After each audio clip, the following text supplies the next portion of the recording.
All right, if everyone's okay, we can start now. So welcome to this event. This is the launch event for the Blockchain for Supply Chain Association North African chapter, and also colleagues from Europe have joined us for this joint event.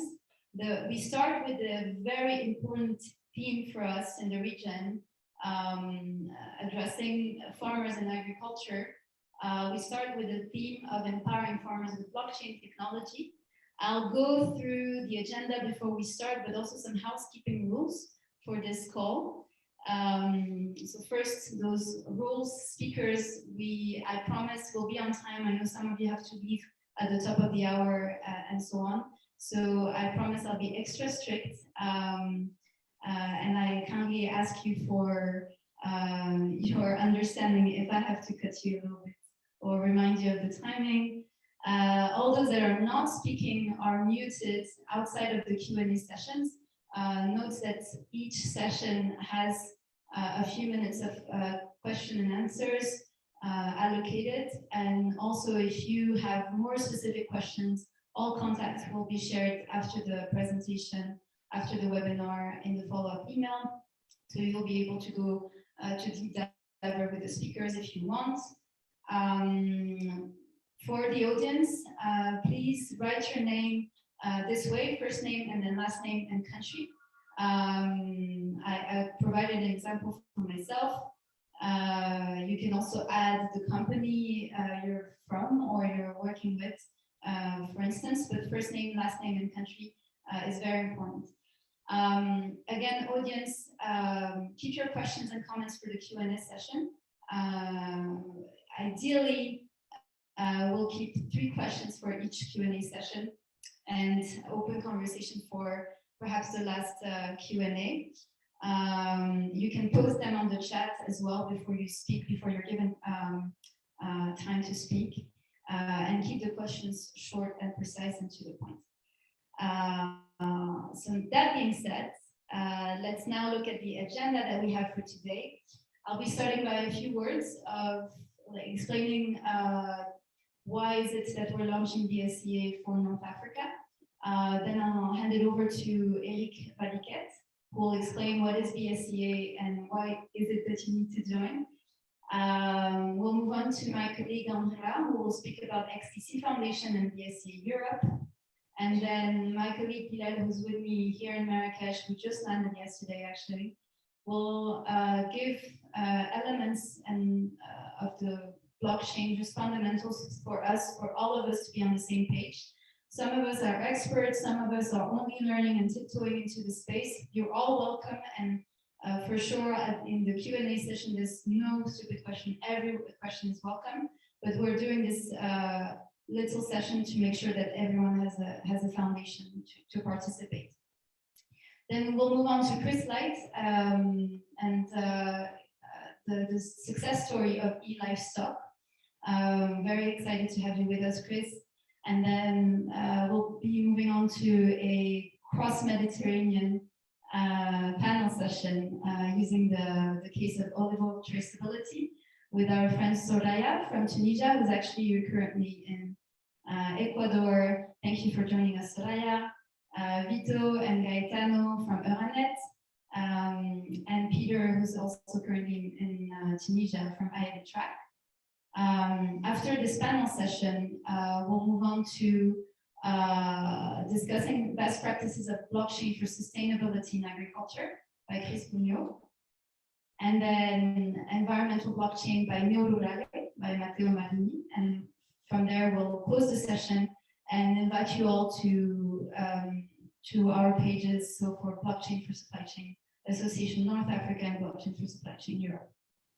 So if we're good, I'm going to start now with just a few words of why is it that we're launching Blockchain for Supply Chain Association. I think for those of you that have known me in the past few years, I'm a tech entrepreneur. I returned to Morocco in 2017 and set up a coding school, but also an inclusive tech hub called Tech. And that addresses the needs of vulnerable youth in rural communities and peri-urban communities with tech trainings and in entrepreneurial skills. I've also worked with African governments to advise them on their strategy for startups and innovative ecosystems with Smart Africa. And I continue supporting innovative ecosystems in the continent as a whole. I know some of you are joining us from other countries in the continent. You're very welcome. So I came across BSCA a few months back when I was in Canada, thanks to a colleague that I had met in Kigali a few years back. And he mentioned this organization, and I got interested not only because I love supply chain, but I think any opportunity to use technology for good and improve the lives of people and the environment is great.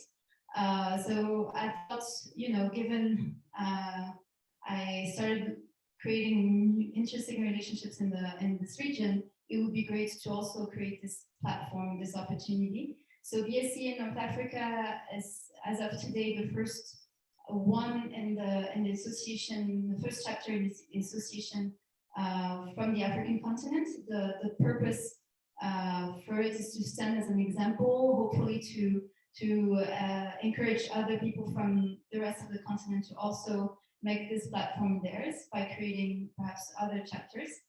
And I'll leave it to Eric to explain a little bit more of the vision and what BSCA can offer to you. Eric, I'm handing it over to you, and please feel free to take over as well the slideshow, unless you want me to go through the slides. Thank you so very much. I will share my screen right now. An honor, a privilege, and equally excited to be participating in this first event for BSCA in North Africa. Thank you very much, Anna. We're delighted to have you on board, and the rest of the team, of course. I will try not to bore you and go through the association very quickly. Bonjour à tout le monde.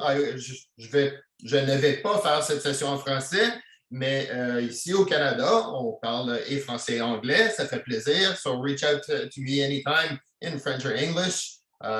Be happy to. I will wager a small amount of money, a very small amount of money, that I am the coldest one on the call today, because I am calling from Canada. It is still snowy and cold, about freezing.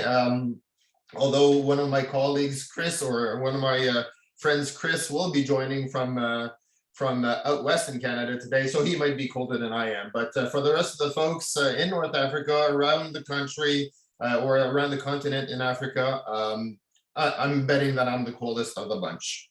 So about the association, the Blockchain Supply Chain Association was created about 2 years ago here in Canada to bring together the supply chain industry in its understanding and its transformational needs to digitize themselves because of the pandemic, because of a few elements. So as we think of how the supply chain industry is doing business today, we are still doing business the old-fashioned way, right? We're still doing business the same way we've been doing business for hundreds of years. And that's typically, the physical piece of paper that we exchange between ourselves on a daily basis. And when we think about supply chains, we exchange information between business partners in several ways.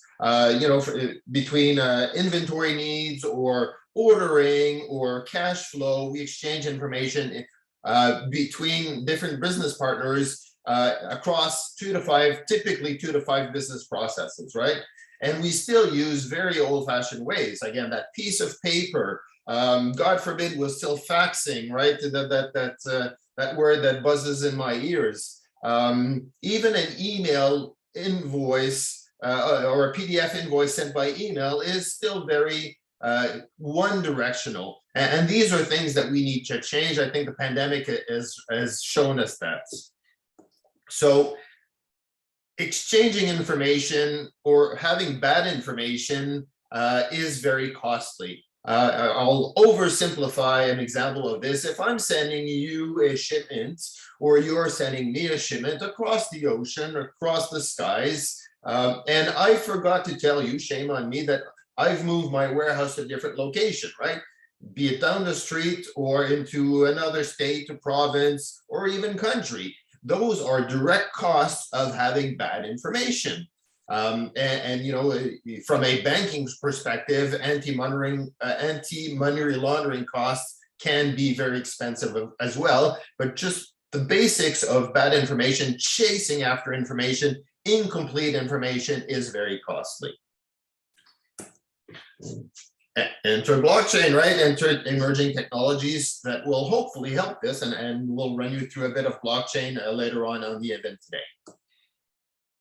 So when we think of emerging technologies, what do we mean? We mean IoT devices that will be collecting in an automated fashion, ideally without human intervention, a lot of new data, right? A lot of information from a sensor collecting temperature or location or the state of something. Some say that we'll have billions of these IoT devices collecting data in the next years to come.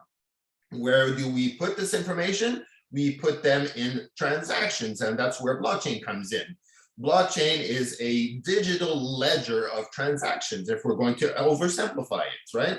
And then we use AI to kind of manage all this information and help us make better business decisions. Is blockchain the answer for absolutely everything? No, it is not.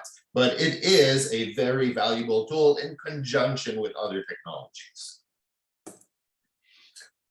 Some say that blockchain will revolutionize the way we do business in supply chain. I'm a big fan of that. Will it change everything? Is blockchain the solution for everything? No, it is not. But for the believers, it will change absolutely everything. If I go back to my analogy of sending pieces of paper around the world by courier or faxing, you know, some of us are using EDI to exchange digital information. EDI was invented for the Second World War. It was made popular in the 70s and 80s, so that makes it a 70-year-old technology. I think we're due in our industry for something a bit more modern. Again, supply chains are very linear, right? If you think of your typical shipment sent across the ocean, a buyer might send a purchase order to a seller who might manufacture it, ship it overseas, or even down the streets. Sometimes governments are involved, people like customs or food inspection people. Often goes to a warehouse, a distribution center, and onto the final buyer, final parties, right? And this will involve dozens, if not hundreds of different touch points, each with their own data silos, each with their level of risk, and each with a big lack of reconciliation and an even bigger need for reconciling information between all these data silos. In comes blockchain technology, where we share information in different ways. And I'll let my other panelists talk a bit about how blockchain works, but we think of sharing information in different ways. In this very simple example, same scenario, buyer, seller, manufacturer, carrier, regulatory, but each has visibility to a common ledger at the same time. Does that mean we have to share all our industry secrets to each other? Absolutely not. You share what you need to share with the parties that need it. But again, it is there on the ledger for people to react. At the association, we are here to help you understand all this. Our mission is to help you transform your supply chain using blockchain technology. It's part of the digitization efforts. It's part of modernizing our supply chains. We can do much better as an industry. What we do at the association, we do advocacy work. So we talk with our governments, we listen to their priorities, and we are the voice of our members to those governing bodies, like the governments, like customs, and others as well. Who impacts the supply chain, right? You have standards organizations, you have people like GS1. So we listen to these parties, and we help shape policy. As an example, we are members of ISO, and we participate in the development of standards. We did the same here in Canada through the Standard Council of Canada. So we help shape policy, we help understand standards, and we shape those standards as well. Collaboration, of course, it's all about the network, it's all about the community. We help each other out. If you need a blockchain expert, we have those. If you need a supply chain expert, we have those as well. It's all about working together. And of course, education through webinars and workshops, events like this, to help you understand what blockchain is and how it can transform your supply chain. We even are kicking off a new course we started yesterday for blockchain in the logistics world here in Canada, and it's going to be made available around the world. How does our ecosystem look like, or what does it look like? Again, we mentioned these governing bodies, so governments and standards, industry, of course, right? Agriculture, food, pharma, aerospace, retail, mining, you name it, the people who actually do stuff, right? The farmers, you do stuff, you feed the world. That's very important to have you within the ecosystem. Other associations and other universities, so academics, very important to keep us on the right path. The logistics world, of course. People who move the money around, very important. You might as well do stuff, but if you don't get paid for it, what's the point, right? And of course, technology, blockchain, IoT, AI, edge computing, you name it, that is all part of our ecosystem. We started our life in 2019 here in Canada. Again, it is still cold. We are growing, and thank you to Hannah for kicking off this North Africa chapter. We also have chapters in South America, in Europe, of course, the USA, India, Australia, and New Zealand, and we are growing. If you're interested in starting a chapter, reach out to us anytime. And again, thank you very much for your time today.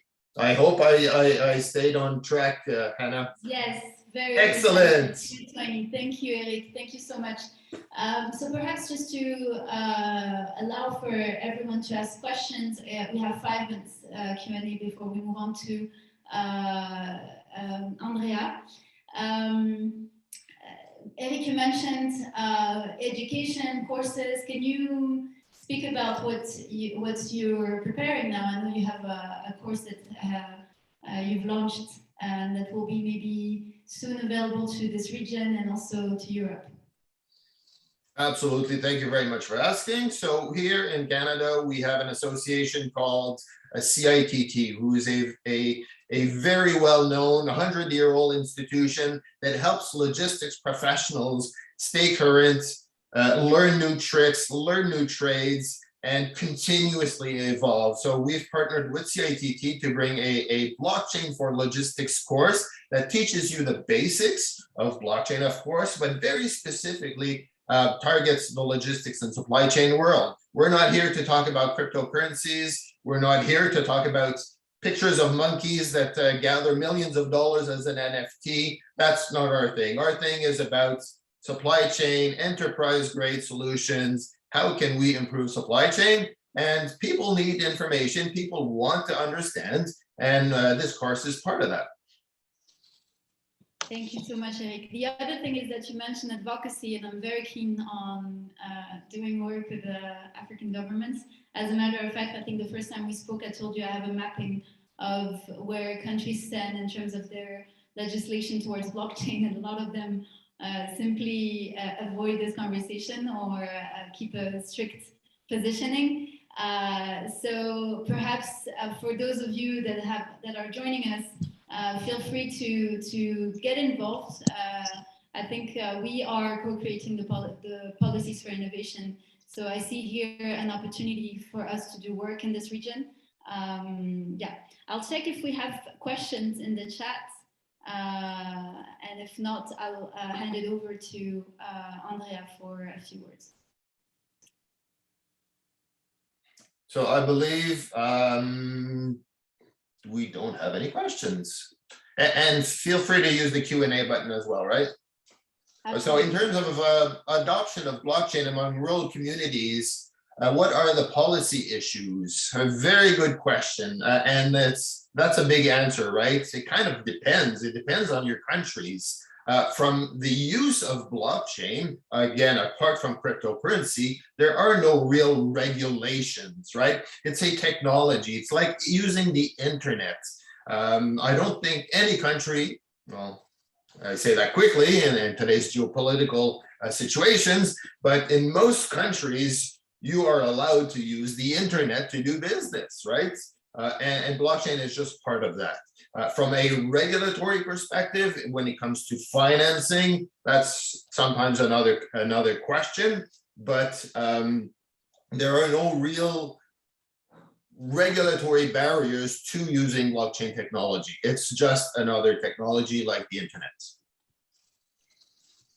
Yes, I second that. I think mostly from what I've understood in doing this mapping a few years back, actually, was the avoidance of positioning from countries.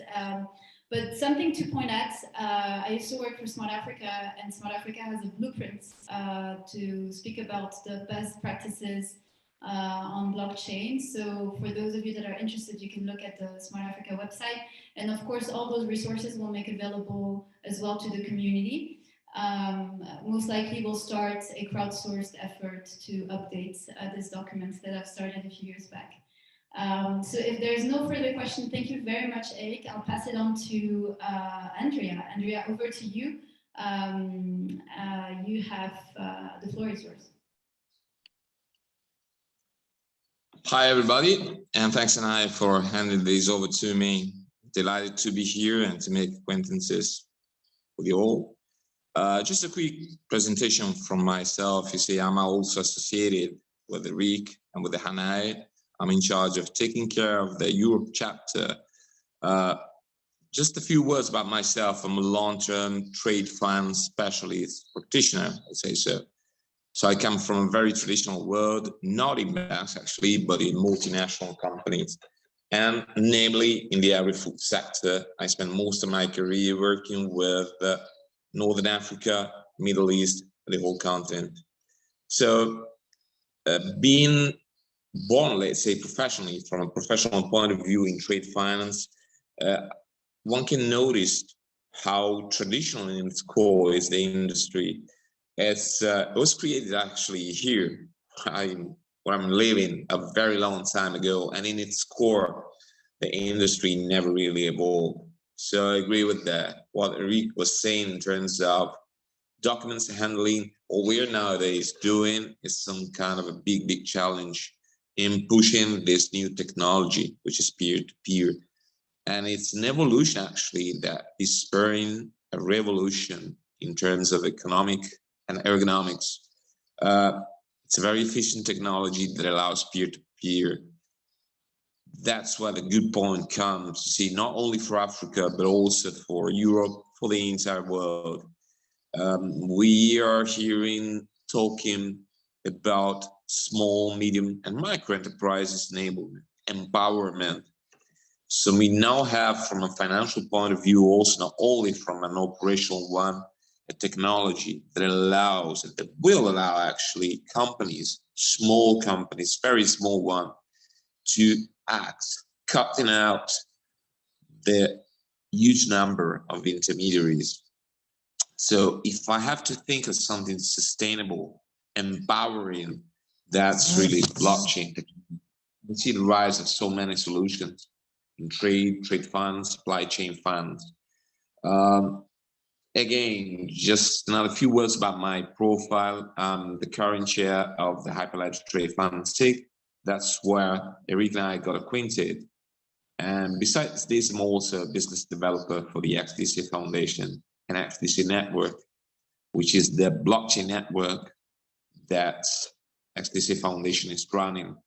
It's a hybrid blockchain protocol, which means it has double state, both public, such as you see the ones that Bitcoin, Ethereum, and stuff like this. And it also has a private state, which allows for transaction to be, let's say, privately, keeping, you see, the level of security much higher. So what we are doing nowadays within the XDC Foundation and XDC Network is pointing out massively in what we are discussing today in this meeting, which is sustainability in the end, and inclusion and financial inclusion to start from African continent. That's where the success is. That's where the real challenge is in the future. with lots of opportunity, lots of challenges, but we are managing to start serious projects within the continent, not only Northern Africa, but also central part of Africa, and Western Africa, and Eastern Africa. I see a very bright future, both with the XDC Foundation and in general for blockchain in the African continent. Not only in agriculture, food production, but in general. I'm also referring to also financial aspects and other all around. See, there's a lot of more. Andrea, thank you for these few words. So for those of you that are interested in going deeper, again, we'll be sharing the contacts of all speakers. I'll now invite my other colleague Bilal to take over. Bilal, we have 10 minutes to go through the foundations of blockchain and make sure that everyone is on the same page. Hi everyone, can you hear me? We're good. Okay, hello. I'm Bilal Brahim. I've been a philosophy.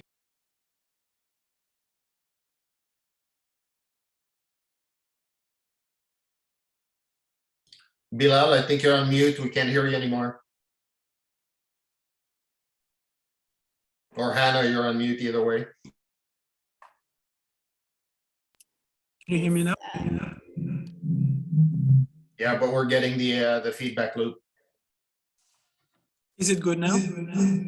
Still feedback loop. Suggest you put yourself on mute and Hannah, take yourself off mute. Can you hear me? Yeah, put yourself on mute now, Bilal. Hannah, take yourself off mute.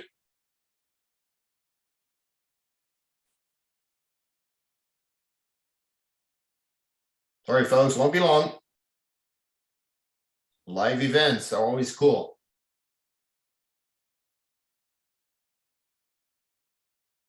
Can't hear you, Bilal.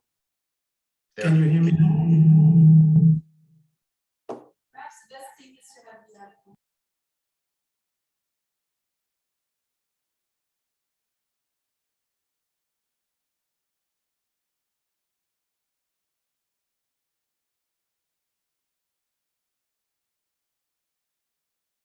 Okay, so then perhaps we'll pass it on.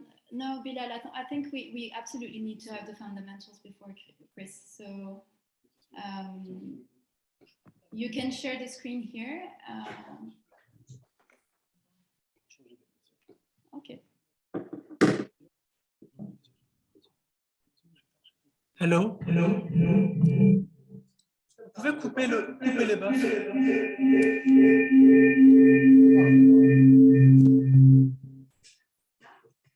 Voilà. Est-ce que ça va mieux comme ça?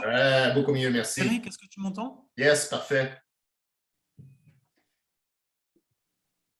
Eric, est-ce que vous m'entendez? Oui, on t'entend très bien. Ok.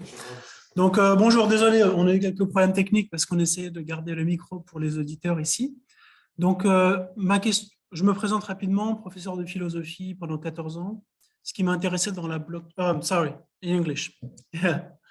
Yeah, sorry, I was a philosophy teacher for 14 years, and my goal was to try to have an impact using blockchain technology, not just for cryptocurrency, as Andrea and Eric said, but using the blockchain technology. And that's something that it's not easy to really understand how impactful it can be. So maybe I can just present you what are the challenges and what is blockchain. Let me share my screen. Hopefully it works.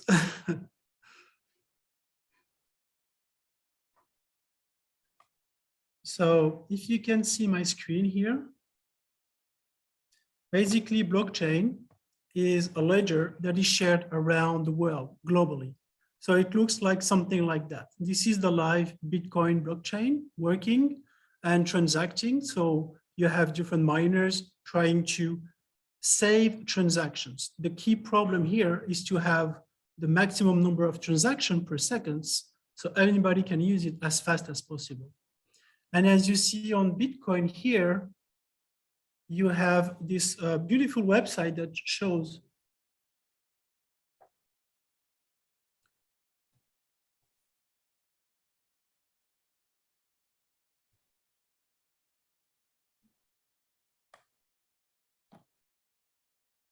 let me just okay. You have this website that shows the Bitcoin network.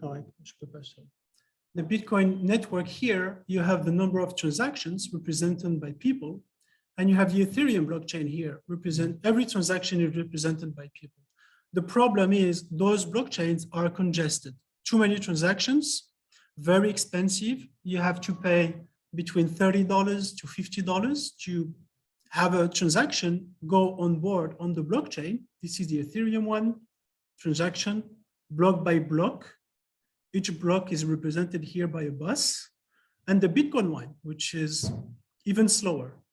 So the goal in the whole blockchain industry, especially for supply chain, is to have a fast blockchain that everybody can use, and also a cheap blockchain. So more transactions, easier transactions that you can really be impactful. Because if you have a supply chain running on Ethereum or Bitcoin, you will have to pay a lot, and that will be very slow. So you won't have the live updates from your product traveling the world. So that's why we have, like Andrea presented, XDC or Algorand, where you have different level of performance. You have a much higher level of performance, and the whole goal is to have more transaction per second. So in this picture, you have just the number of transaction per seconds. Bitcoin is very slow. So it's very difficult to really use it as a financial tool for businesses. Ethereum is better, but still very slow. Visa, when you use your card, your plastic bank money, you have 24,000 transactions per second globally, and it works, but sometimes we have to wait. And new blockchains like Algorand or XDC can have a way higher throughput. And that's why when having my project for farmers to help them sell their products, it's basically a marketplace for farmers to connect them directly to the consumers. I need to select the right blockchain. And for me, it was obvious that I had to choose something like Algorand that is fast and cheap, because if the farmer has to pay $50 to send a transaction, to pay or to be paid, that doesn't make the business, especially in Africa, valuable. It cannot work. So we need to find a cheap, fast blockchain to work on. So that's what Fame is all about. Fame is basically a social app for farmers to make the farmers known by the consumers, because we usually eat something, we don't even know where it comes from. So when you have a social app, when you can talk to your farmer and chat with him, he can post his product on the social app, you can immediately chat with him, and you can buy immediately from him, and the payment is within the app. So you don't need to have to go through all the bank, the cash, go to the ATM, ask your bank. So to facilitate transactions, you make it live, peer-to-peer, and direct from the farmer to the consumer. And that's what I've been working for the last few months. So it's a marketplace, and we can add other features in the future. NFT, a DAO. I can maybe another time talk more about what is a DAO. And we can also add financial tools for farmers so they can have access to microcredit. So literally, to summarize, to not take too much of the time, because we lost a lot of time on the tech problem.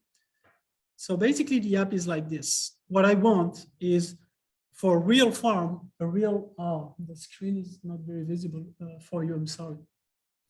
But my goal is to have a better product at the farm, so they can post and sell better product on the marketplace, on the app, to have a better income and to increase their savings.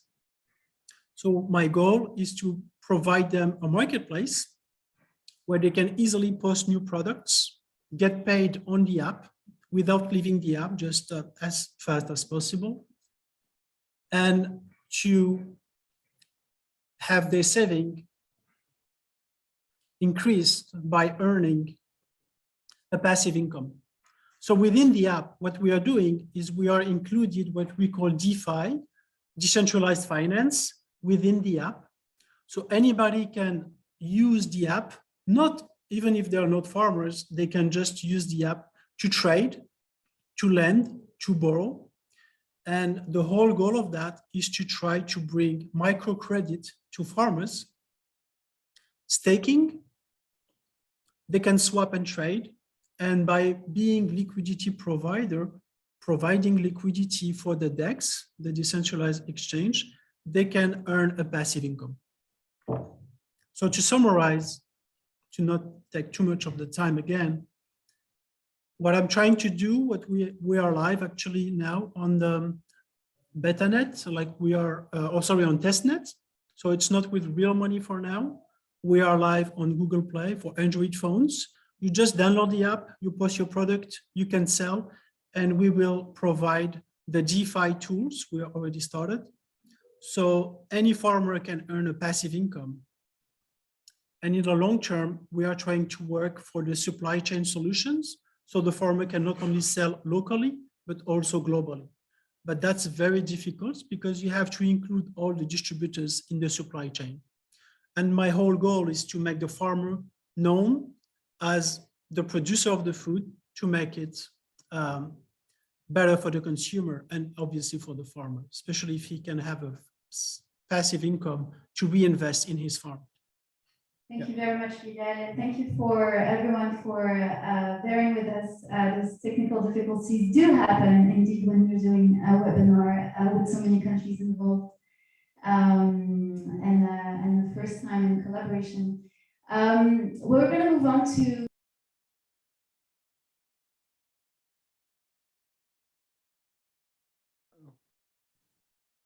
Lost your video, your audio. You're muted.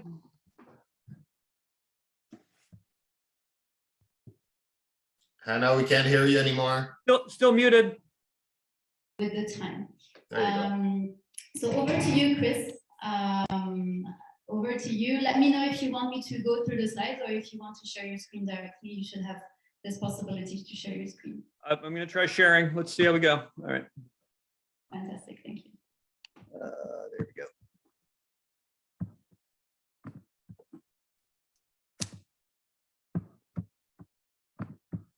Hi, I'm bonjour tout le monde. Je vais parler en anglais. It's really great to be here. My name is Chris Light. I'm based in Washington, D.C. I have a startup, eLivestock Global. It's always good to hear about associations and to be part of that. And one of the things we look for, being a local company everywhere, we want to be a local company everywhere. So we look for associations leading to workforce and training and so on. So about the company, we were founded in 2019, and we're, as I said, we're based in Washington, D.C. We're a venture capital funded social enterprise. And our goal is to, we're basically a healthy livestock company. So our goal is to improve the livelihoods of smallholder farmers through traceability. So our official launch was June of last year. So, and we won best blockchain solution in Africa from Digital Banker within our first 6 months of launch, which was we're here for smallholder farmers, but it was a nice surprise. So we don't, it's never good to show, or some people get uncomfortable when you show real animals. So we have a mascot, Elvis, who is how we do our demonstrations, and he's becoming quite famous. We didn't anticipate that he would take off on social media, but you know, we don't know where that'll go. But it's a great way of demonstrating our product. So why did we start? And people say, well, wait, you're in Washington. Why? And why Zimbabwe? Well, we thought Zimbabwe could use some good news, and they also had a humanitarian need. They had an outbreak of tick-borne disease, which led to, it's actually more than 50,000. 50,000 is the official number. So we were able to bring in our system and start dealing with that health issue. And it's also a stepping stone towards allowing them to export again. So this is an overview. We think that blockchain is very good for supply chains. There's a magazine called RFID journal who's written an article on our solution. It's that cutting edge. We used a smarter tag, an RFID scanner, and then our app. And then the other thing that's important is that our system can work from up to 15 meters away, so it can do things like inventory count and tracking, and you don't have to get as close to the animals, which has led to us having discussions with other groups in Africa, as there are certain, which you'll have to stay tuned on, but there are other animals that people don't want to get too close to, so they like that our system has a good range. This is the dashboard for our system. So I'm going to show a case study on collateralization, but one of the things that financial institutions like is they can track animals that are in our system and do it remotely. They can do it from their mobile phone. They can do it from their desktop.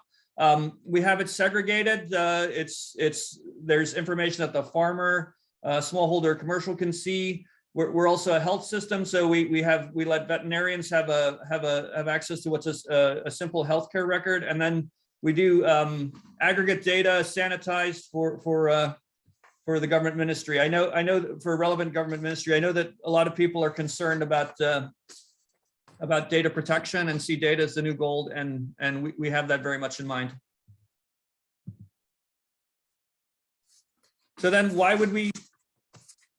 Collateralization of, we see this as $1 trillion opportunity. There's 250 million cows in Africa, and that's just cows. Our system also does sheep and goats and pigs. Farmers aren't able to access, particularly smallholder, are not able to access credit. So we developed a smart contract-based solution that basically allows collateralization of the animals, and I'll run through a very brief smart contract. I think many of you know what a smart contract is, so I'm not gonna. It's just a simple computer program. It's an electronic version of a contract, and then the way this would work, for say a 12-month contract for a cow, is there'd be insurance. There'd be a lien placed against the animal, and then there would be disbursement of funds.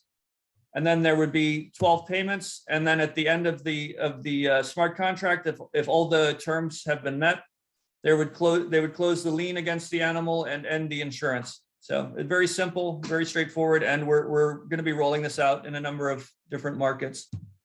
So one of the things we discovered is that a lot of people are still unbanked. Actually, 90% of I was reading this yesterday, 90% of transactions in Africa are still cash-based. So we want to do digital inclusion, but we also want to do financial inclusion. So we've come up with a very simple digital wallet that allows people to do. A lot of our payments are micro. We're talking about collecting 10 cents for a simple dipping treatment. So a lot of times when you do that, you might collect more than, it might cost you more in transaction fees historically than you would collect. So we've come up with a very simple solution that handles that, and it's customizable for the market.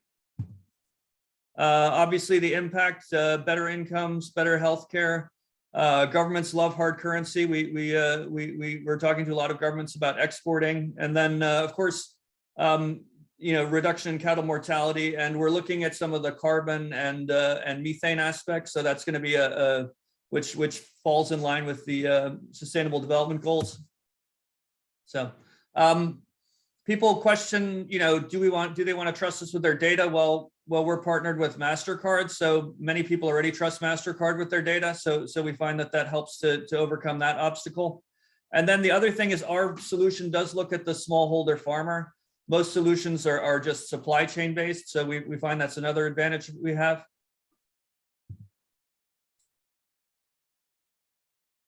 I'm actually a technologist, I should say. Everyone else on the team pretty much is a cattle farmer. So we designed a solution for the farmer by the farmer. So we find that also is useful. And then we also keep a very minimal, low cost of entry price point. So as I said, we won best blockchain solution in Africa, digital banker. Which was a surprise.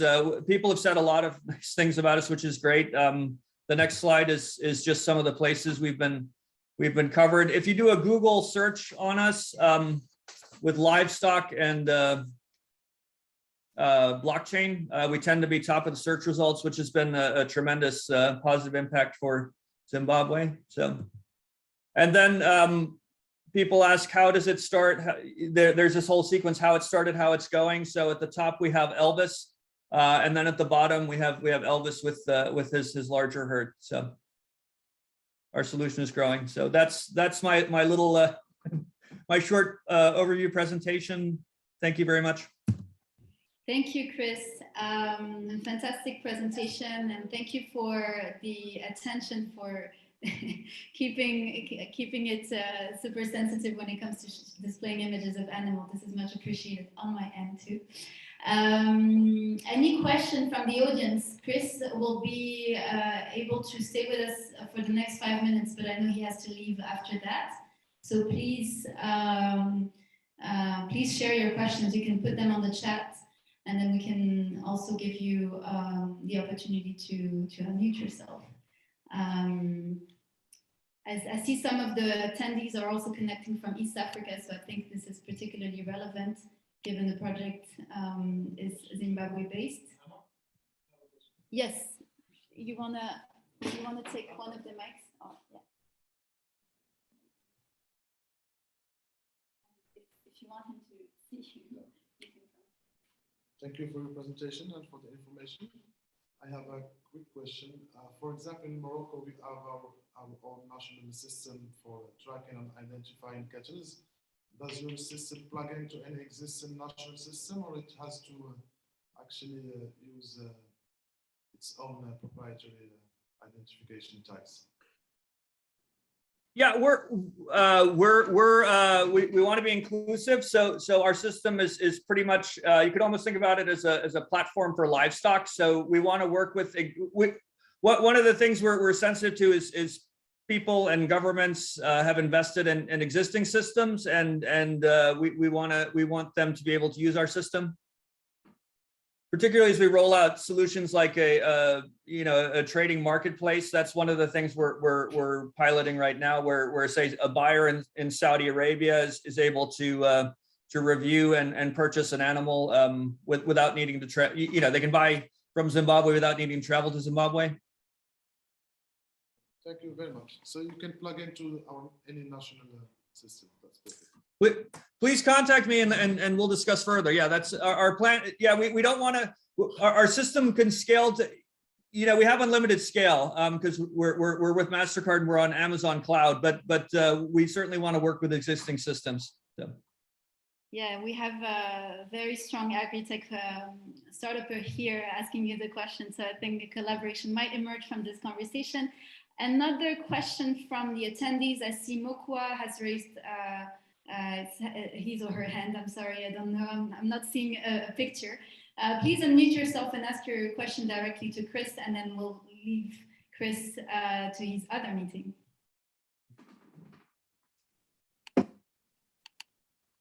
So we have Mokua raising his hand.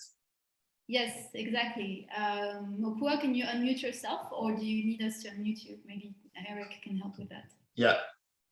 Thank you. There you go, Mokua. You can ask your question now.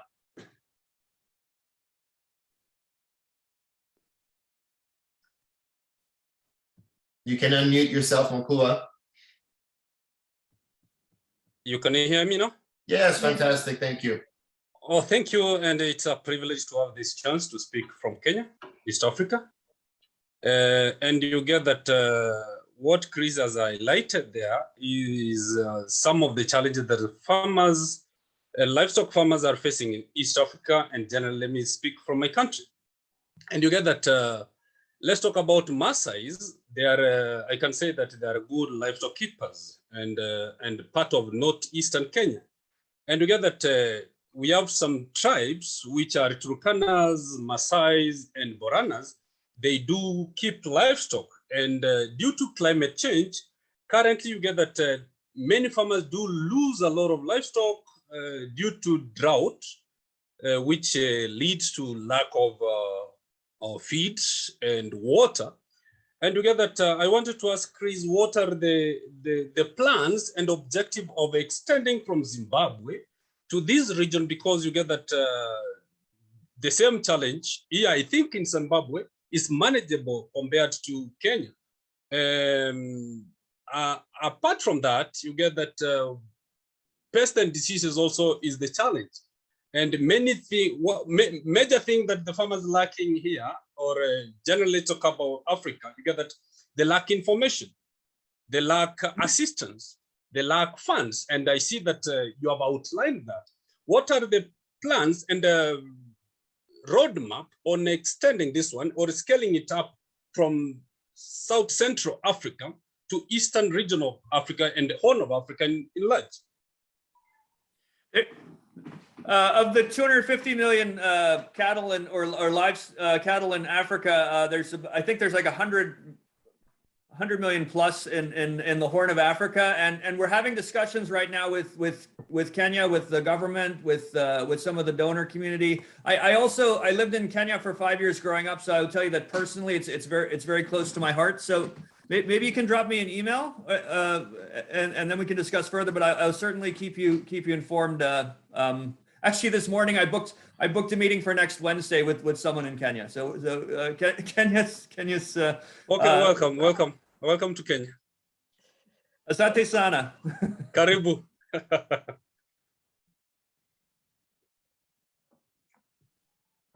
Can't hear you, Hannah.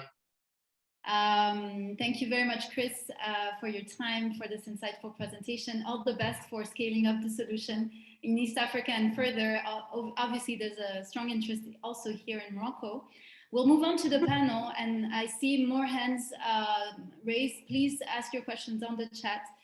Like I said at the beginning, I'm trying to stick to the time because I know some of the panelists need to go at specific times. So we'll move on to the panel and the case study of olive oil traceability with amazing panelists.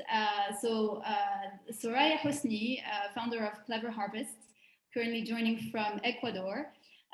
Vito and Gaetano from Euranet, joining from Italy. And Peter Johnson from Ayadetrek, joining from Tunisia. Welcome to the floor. Very happy to have you with me. I'll ask you perhaps in this order to introduce yourself briefly. And I know we have a few slides also from Euranet, so I'll pull them sharing my screen in the meantime. So please, Soraya, go ahead. Hi, everybody. Thank you, Hannah. Thank you, Chris and Andrea. I really appreciate being here with you today. So I'm Soraya Hosni. I'm a founder of Clever Harvest.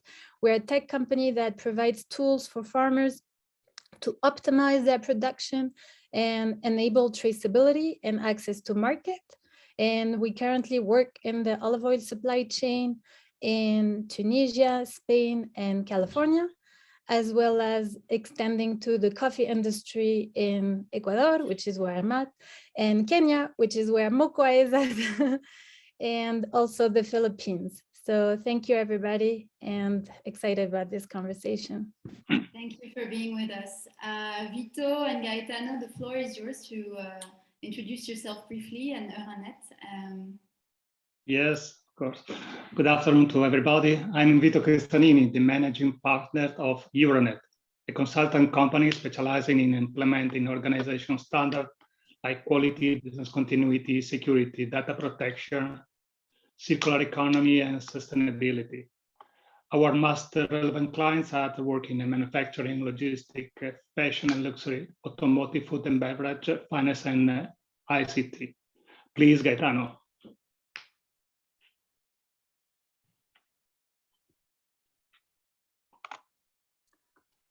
Gaetano, if you want to introduce yourself.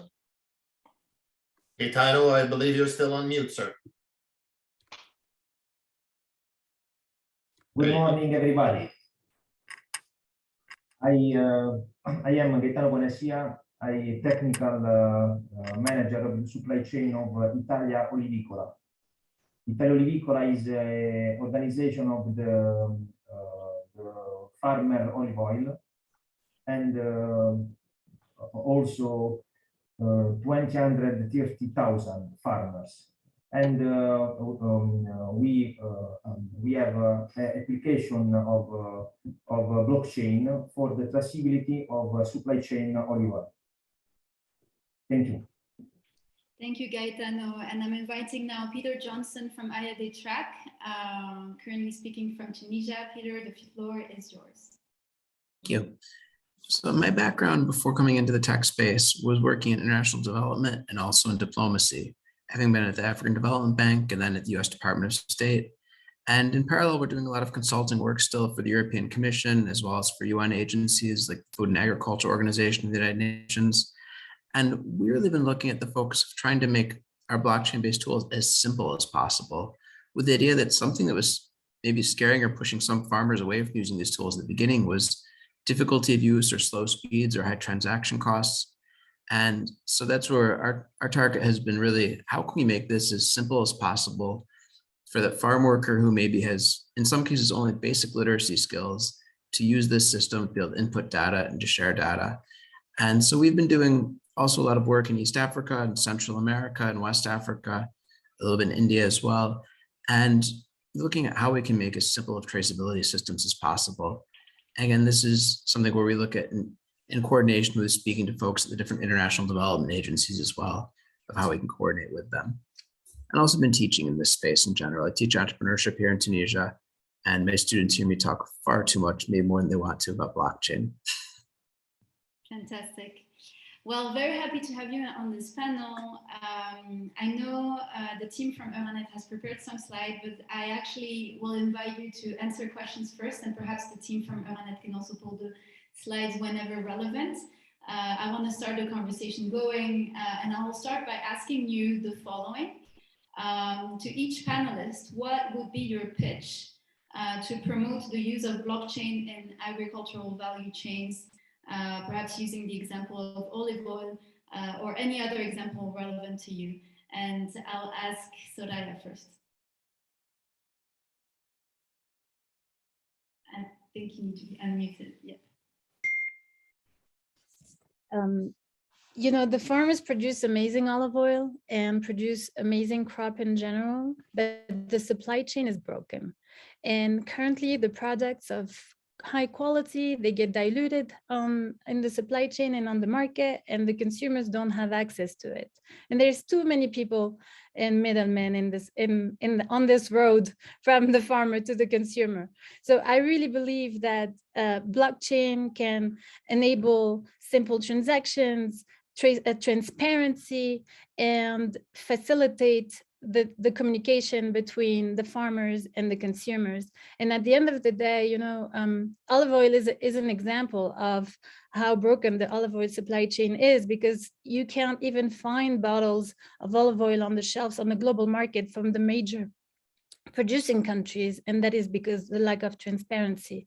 So I do believe that accountability together with blockchain can help solve this global problem. Thank you, Soraya, for this pitch. Peter?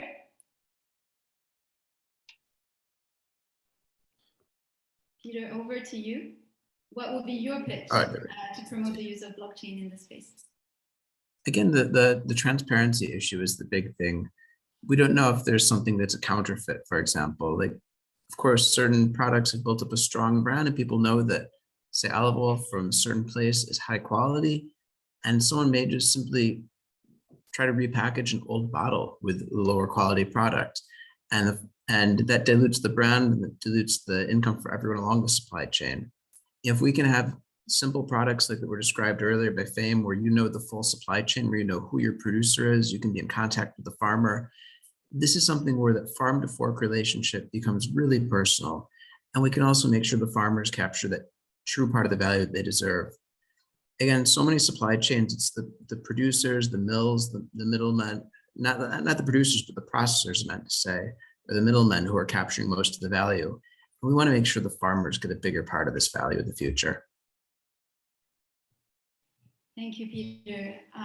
So more transparency, more accountability, fairer prices, closer to the market. What will be your pitch, Gaetano and Vito from Euranet, to promote the use of blockchain in agricultural value chains? Yes, thank you, Soraya. I would briefly describe our project in traceability for olive and oil. And briefly, for our company, the traceability from the olive inbound to oil outbound phase is a project of great professional interest and satisfaction, let me say. Because in defining the scope of work and perimeter of application, the team that was involved was aware of carrying out a complex and articulate work that would positively affect the community well-being. So for this reason, it is in the initial phase, we are not starting with designing the blockchain solution, but to build a declared project, a dedicated project team. The project team that necessary have the competences about ICT, life cycle of the production chain and company organization. And at the same time, each individual had to have characteristics oriented to innovation, creativity, efficient communication, and propensity to change. This is a very important characteristic because introducing this new technology is not so easy. And we have first of all analyzed the potential risk of this project. And first of all, the project managers identified the use of specialistic terminology, not commonly used and understood, as a relevant risk. Consequently, it was organized a roundtable meeting to present and share the dictionary of terminology in the various disciplines. To this activity was followed the presentation of macro phases in which the project would be articulated, explaining as each of the interested parties would receive the support of the members of the project team to arrive to attain the expected deliveries. So to this phase, alignment was side by side, the description of what could have been possible to obtain with blockchain and what could not have. So Gaetano, if you wanted to introduce how this activity was implemented in your company. Yes, thanks, Vito. In the project blockchain in supply chain traceability in Italia Olivicola is very important because the objective of the project is the increase the value of the product olive oil extra virgin. Another objective, transparency of all operation. When the data is being uploaded, it cannot delete it. Reduce the cost of inspection because the audit is very expensive. Speed up click-prof, the extraction of an oil's history, origin, and supply file. And all this was possible thanks to the technical collaboration of a specialized working group that always the meeting of our request, economic and social part, with the world of information technology, through the implementation of a management software, the interface with the blockchain. The software takes the production data from the sea unloading and unloading register, national cogent in Italy. Then data validated by the public authority, to which the file production data are added. For example, book file, cultivation operation, phytosanitary treatments, and the date of transformation of olives into oil, such as chemical, physical, and organoleptic analyses. This is very important, and more data for analyzing blockchain. For example, reduce the water for irrigation, the humidity, very strong. We strongly believe in this project to once again guarantee the consumer on the origin and on all the work put in place, but the olive grows. In the near future, we have decided to implement a unique management software at the national level to have a single communication language between the different computer programs and minimize the percentage of errors. Thank you for your attention. Thank you both. Thank you for this detailed pitch. I'll move on to my next questions. I have 3 more questions before I open the floor to more questions from the audience. And I'll kindly ask you to stick to 2 minutes so we make sure that we have an even distribution of the time.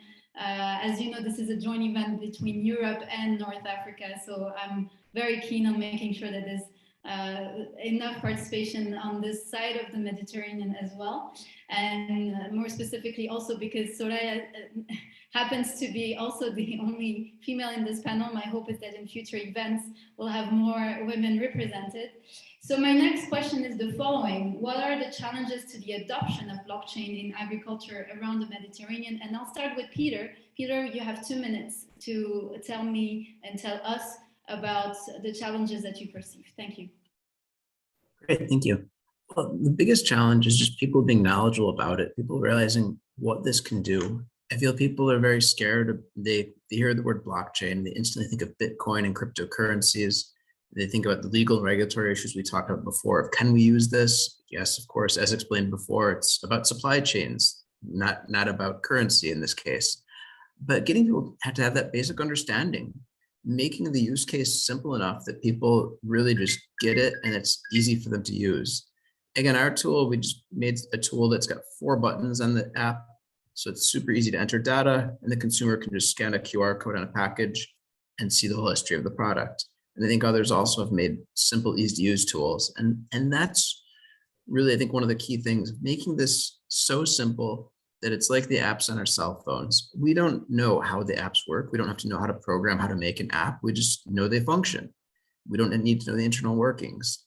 And when blockchain is at the same level, that it's that easy to use and that fast, I think that's where mainstream adoption happens. And it becomes an easy, simple thing that people know that they can trust this data, they can trust the encryption, the security of it, but they don't have to be concerned about it being something difficult to use, or have even how people right now may have barriers creating a MetaMask wallet or other types of wallets.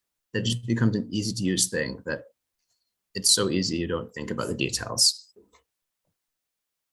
Thank you. So this is the main message for the practitioners and the experts in the room, those that are designing blockchain products, to make it more easy and simple to encourage mainstream use. Soraya, what do you see are the challenges in the adoption of blockchain in agriculture around the Mediterranean? So, you know, I'm going to start from the case of Tunisia. First of all, Tunisia is the pioneer in using blockchain in the olive oil industry, the very first company in the world that have used blockchain technology in the olive oil industry is a Tunisian company. It's CHO.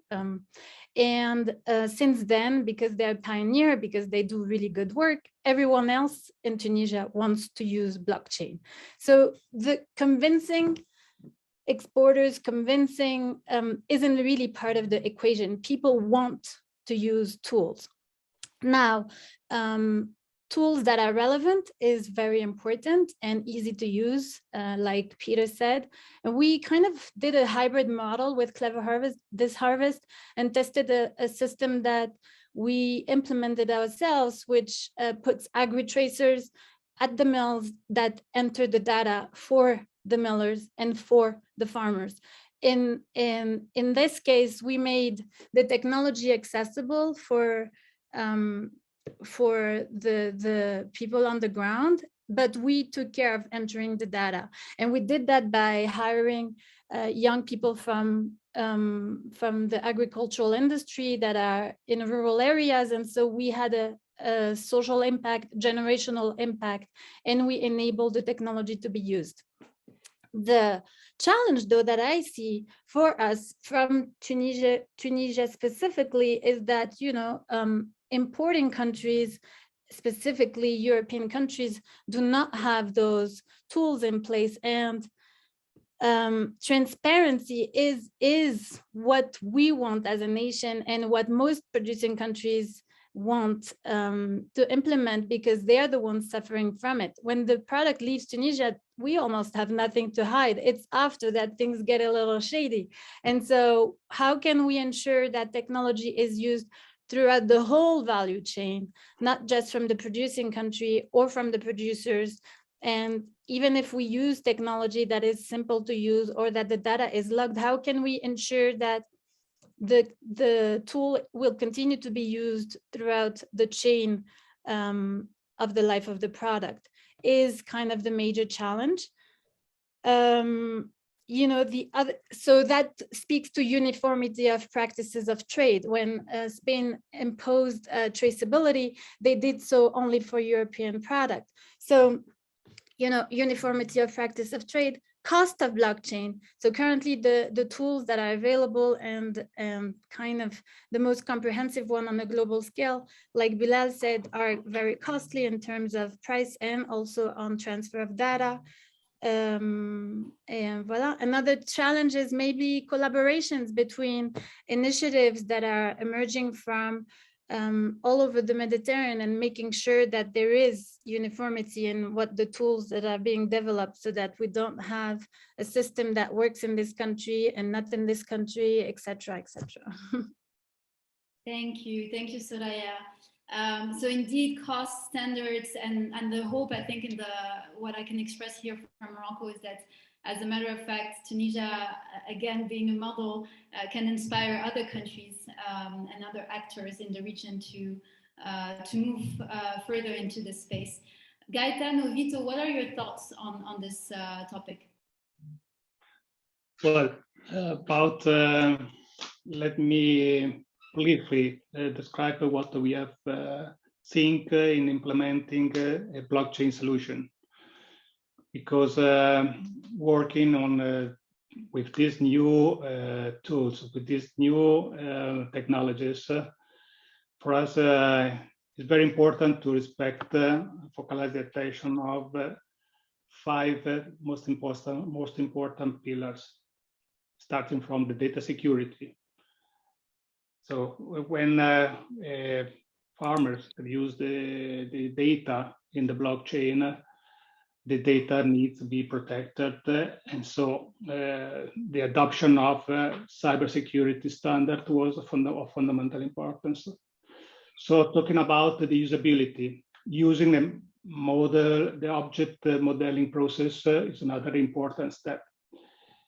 And to simplify the life of the worker with the blockchain is essential to facilitate the data introducing. So in the project of Italia Olivicola, we have choose to not implement the IoT solution, but to acquire directly the data from the database and available information from the database of Italia Olivicola. And our intention is to reduce the cost, obviously, reduce the cost for checking, for insert the data, for control the possibility of wrong information inside before to insert the block in the blockchain. So this is very important. And we think about the global cost of this operation that could respect the sustainability for all players. Gaetano, what do you think in particular?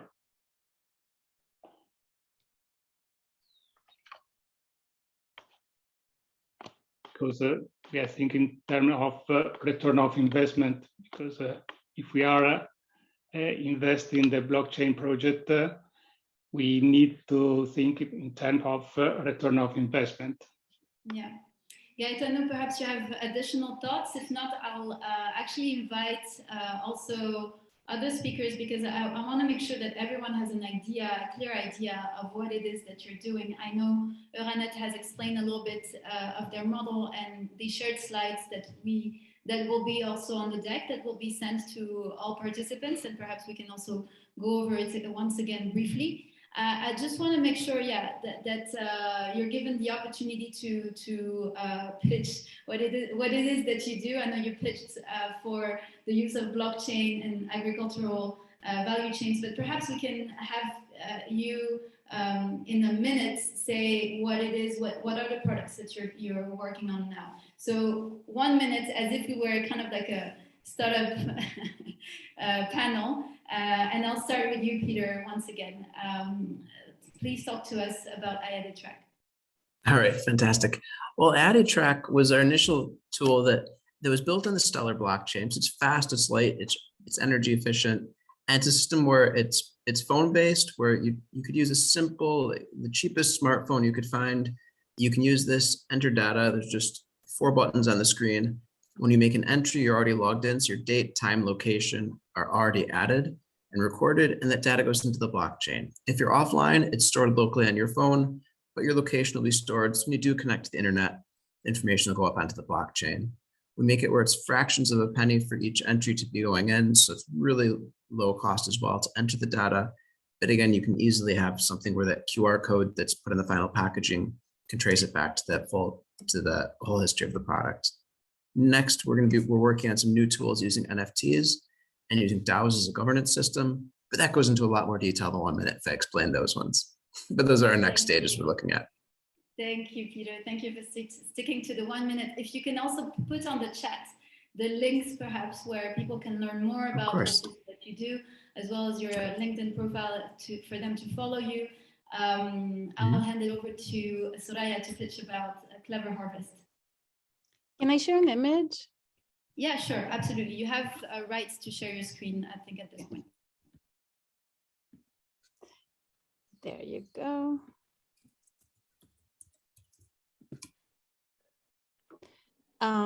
So, Clever Harvest started as a blockchain idea, but really what we ended up doing is providing tools for coordination. So we don't just trace the geolocalization of the crop or where the production was made, we track how it was produced. So we're interested in the process more than in the place.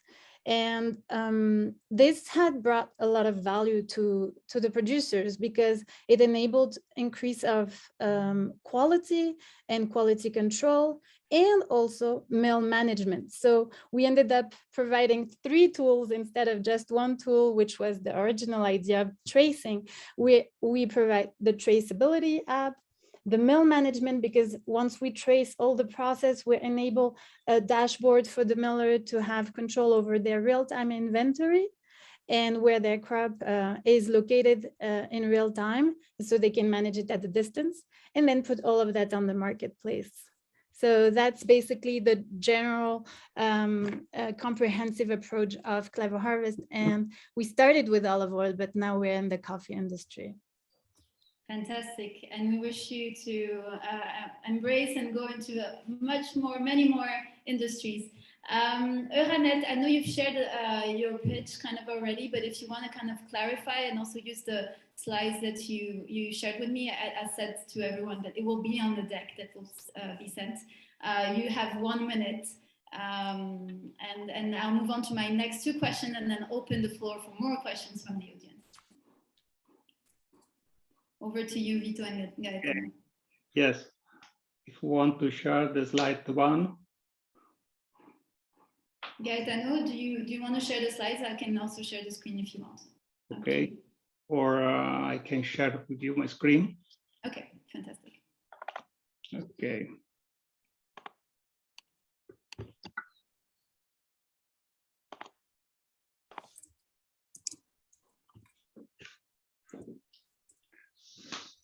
Okay, this is the scheme that we have used to implement the blockchain project. And so you can easily find, identify the most relevant step of a general, but specific in the same time, life project cycle. So the first, the most important points, let me say, is the first two steps, the assessment and the design, because in these steps that we are defining exactly the scope of the work, the perimeter, the characteristic, how and where the data are stored, and what is the meaning of the project. So in these steps, all the companies involved, and the managing directors, managers, or functional managers are involved to explain the scope, what they want to do, and let me say the last part of the project, the communication, is also important because it is necessary in this step of blockchain maturity in the agricultural field to better communicate how to recognize the value added, the value of this project. Why this is so important to have the traceability of the information.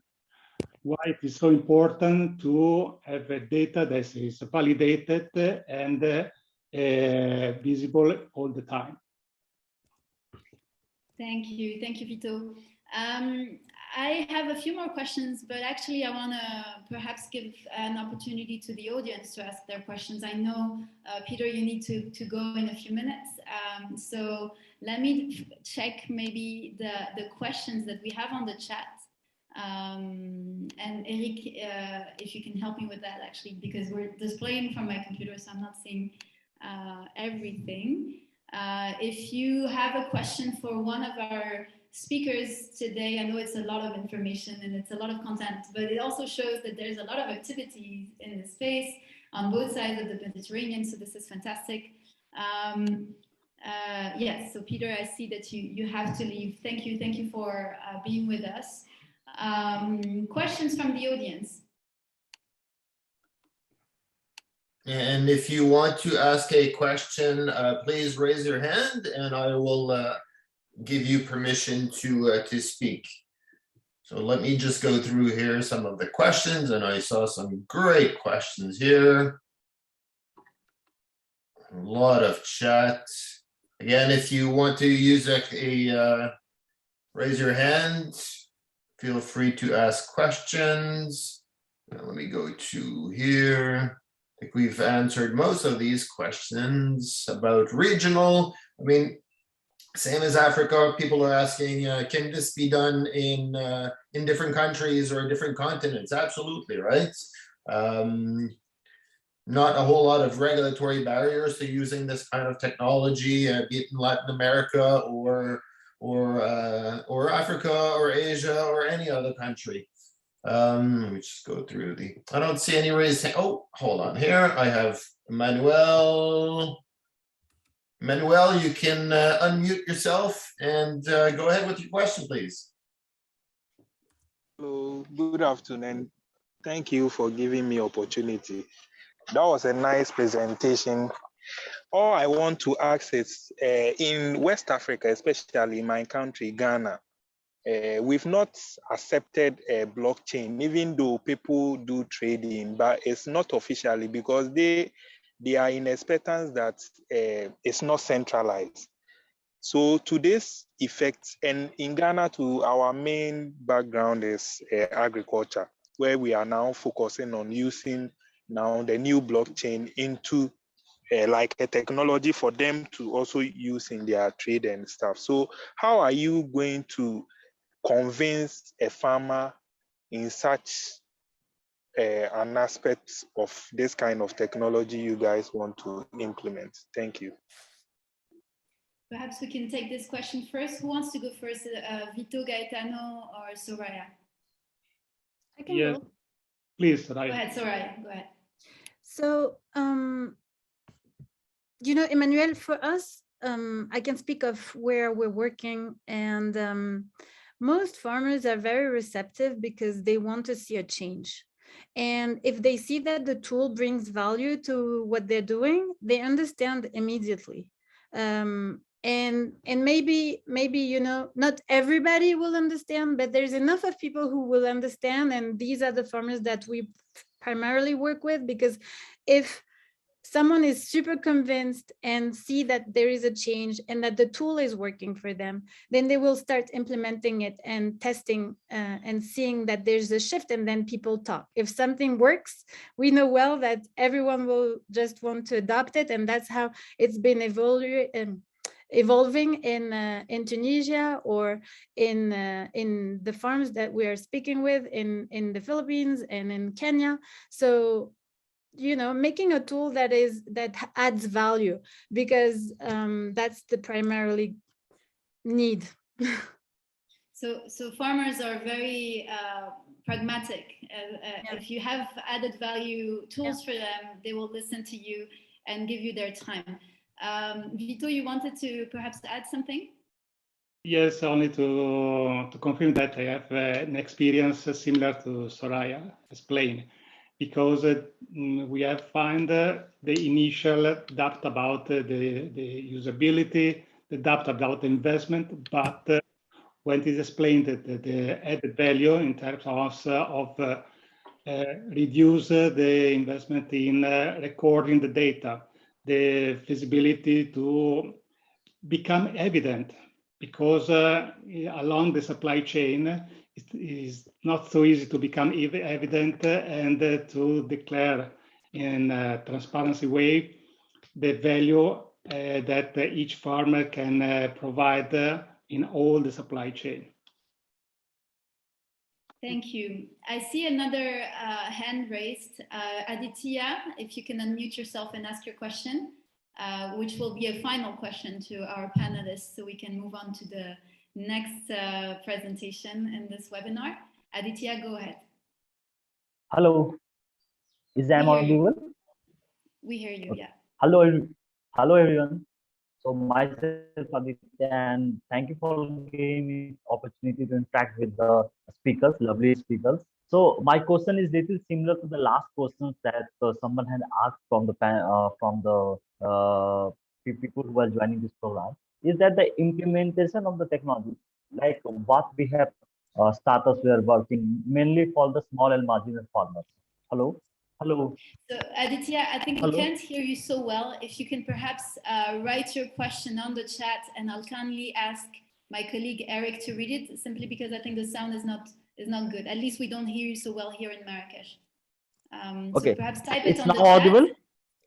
It's now audible. Not so great. Given we have just a few minutes left, perhaps Okay. I'm writing on my chat. Thank you. Thank you. Yes, and Eric, if you can help with reading, that would be fantastic. Yeah, will do.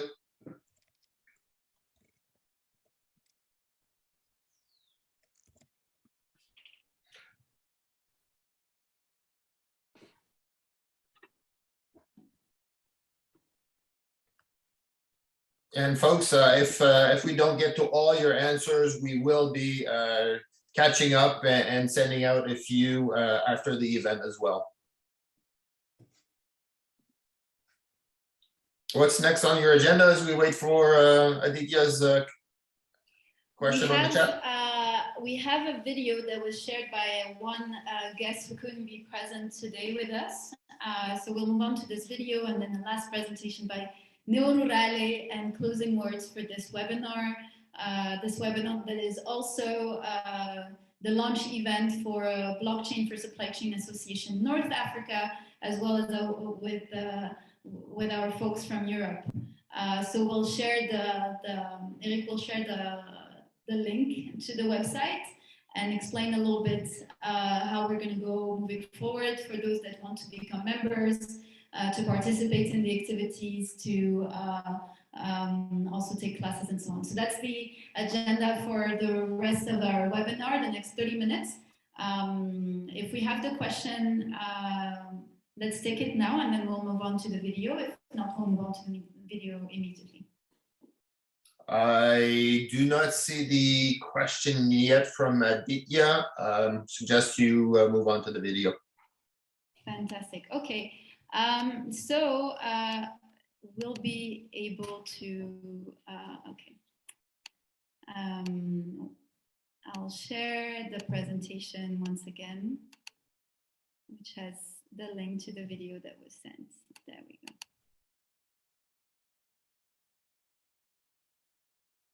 Hi everyone, my name is Chris Bunio, and I'm the CEO and co-founder of TheoryMesh. TheoryMesh is a company focused on agriculture and food supply chain traceability. We use blockchain to make sure that we can manage data all through the food value chain. Today I'm going to talk about some of the best practices that we're seeing for managing sustainability using blockchain for agriculture and specifically with the impact on farmers. When we think about sustainability, I always go back to the UN sustainability goals. What you, I'm sure, are familiar with is these goals touch on a number of different areas, including environment, management, food production, and creating better equality across the different systems. I'll touch on a few of these today. I'm not going to go in extensive depth into everything, but you can see how using blockchain in agriculture can really help us to drive a lot of better outcomes for farmers, and the communities that they live in. When we start taking a look at the farm and ask the questions around how do farms participate in sustainability, a few things pop to the surface right away. Beyond food production and that as the core capability of farms, some things that we see are that farms can actually help capture carbon and sequester carbon as we think about the environment and trying to reduce greenhouse gas emissions. Farms today actually act as a source of an enormous amount of data about what's happening in the world and what's happening in the economy, and specifically, the data about food production. So understanding where food's being produced and how it's being produced. And all that data feeds into the supply chain. So if we look at any major food company who's trying to make sustainability claims, those things all start with the farm and what happens on the farm level. So we need to find ways to tie together those different pieces of what a farm does for sustainability and make sure that we can reward the farmers for their practices and also help them monetize any data that they may have. What we've seen over the last few years is really an explosion in the data for the food supply chain. So we've seen at the farm level, static information like seed data, land history data, more dynamic information coming from satellite imagery or smart tractors, all coming together to create that picture of what's happening on the farm. That all gets integrated with the information that's available at the food processor side. So for food processors, a lot of them use automated systems. We're seeing more IoT come into the environment to update and track information there. And ultimately, we know that consumers want to see more data about the food that they're eating. They want to know if it's organic, if it's sustainable, and they want to see some traceability. Once we start to build those data chains from the farm to the consumer, we can start looking at things like traceability across the entire system. And we can also look at other areas that are important like food safety, optimization, and improvement. What we're seeing today is that this is very difficult to do, primarily because the data systems and the supply chain is not connected. So we very much operate as a number of different silos when we look at food production. One of the big questions is always who has the data. So for many farms today, much of the data still exists in paper and spreadsheet. And this isn't a problem for traditional practices, but as we want to be able to start capturing that information, connecting to the supply chain, and in particular drive sustainability, it becomes challenging to do that if we don't have that data integrated. So we do see these as a lot of different information silos. And that even applies with some of the newer technology. So if we look at precision agriculture systems or farm management systems, often those systems as well, even though they're newer, maybe more modern technology, they still very much operate as data silos. So we'll see good detail on the farm, but that information doesn't flow through the rest of the supply chain. It also doesn't allow for the farmer to look at alternate ways to monetize some of that information. So these are all areas where we need to think about a little bit more of a different approach and start to look at how we can connect across these different types of systems. One of the first challenges for farmers is really digitizing and integrating their data. So as I mentioned, a lot of the data today lives in paper or spreadsheet form. So if we think just about land history, what's happened on a field, to really get an accurate picture, we need to go across what might exist as that paper record or spreadsheet record. We need to integrate satellite imagery so that we can see what actually has happened physically on that farm. And then we may need to integrate some of the machine data that's available to get a full record. So as we start to think about what this means for farmers, being able to digitize and store that information is critically important. And then being able to integrate it across the systems that they're using, again, is an important piece of this picture. This type of information then has multiple uses. So if we think about land information, it can be used for everything from validating history of a product for a certification. It can be used to validate practice for sustainability, particularly specific types of practices that help to retain carbon in the soil. And it can be used for things like land ownership or land valuation, where we actually understand what types of crops were grown on that land. So being able to have that information available creates new opportunities to potentially monetize it for farmers. When we think of blockchain in the agriculture space, this is a typical kind of scenario that comes up. So we have a crop that gets harvested.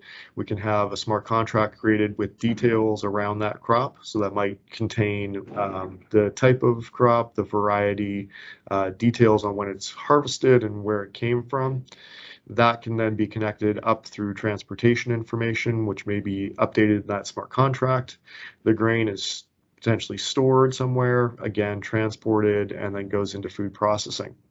And what you can see in this example is this is sort of creating the example of using a smart contract as a way to capture the different data from the farm and through the transportation process. But really, this process starts with having the data available at the farm level. So in order to really make this an effective type of blockchain implementation, we need to be able to see that information right from the beginning. And in this case, if that crop was grown in a way that's carbon neutral, carbon negative, has other good characteristics to it, that might be important as we sort of see this flow going through. One of the things that I've kind of illustrated in this example is CO2 emissions that may be measured as we go through this process. So if we start with a set of data that tells us that crop is grown sustainably, we've got some carbon sequestration that's been done early in that process to be able to help and create a better carbon profile off the crop, that might have knock-on effects all the way through the implementation here. So we may see that carbon footprint of the crop being low actually allows for carbon credits to flow through to the different participants in the rest of the value chain here. So we may see that carbon practice offsetting some of the carbon tax that might be in play as we look at transportation or other things.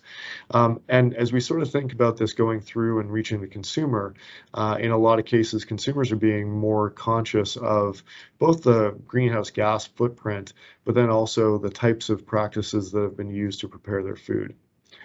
So for one example, we see food allergies on the rise. So having that detail going all the way back to the farm can help us create the right kind of profile to be able to have certified allergy-free products. But we really do need that detail to be able to get back to the farm in order to be able to share that. So what happens when we start thinking about how that data gets to the blockchain and then gets packaged up into various forms? In most cases, starting on the farm level, we've got to start with the tools that are available to farmers today. So thinking about the record keeping and the production data capture. In many cases today, as I mentioned, that data is still available on paper or in spreadsheet form.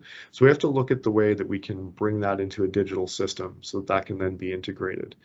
There are a lot of different tools to do this. So for what we do at Theory Mesh, we provide applications that allow for capturing that data either directly or digitizing paper documents or Excel spreadsheets. But there are a number of different tools available to be able to capture that, everything from farm management tools to specific apps that look at the way that they can track carbon. But the key thing going past that production data is being able to actually integrate that, validate it, and certify it to then be able to create different products on the end side of that. So if you think about the production of food, we have a similar sort of production model here when we talk about getting this information to blockchain. So that record keeping and production data capture that happens at the farm side captures the raw material that's then used to build up a record or a smart contract that represents what that data is. And as we go through the supply chain, we want to be able to integrate those different data sources. Now, in this process, there has to be somebody who actually goes through and validates and certifies information if we want to use that farm data in, for example, a carbon credit. So that farm data is a great source of information to be able to talk about the practices and maybe the key things that are being done to reduce carbon emissions on the farm. In order to get a farmer to have a benefit from that, so thinking about monetizing that, we need to work with the certifier to turn that data into effectively a carbon credit.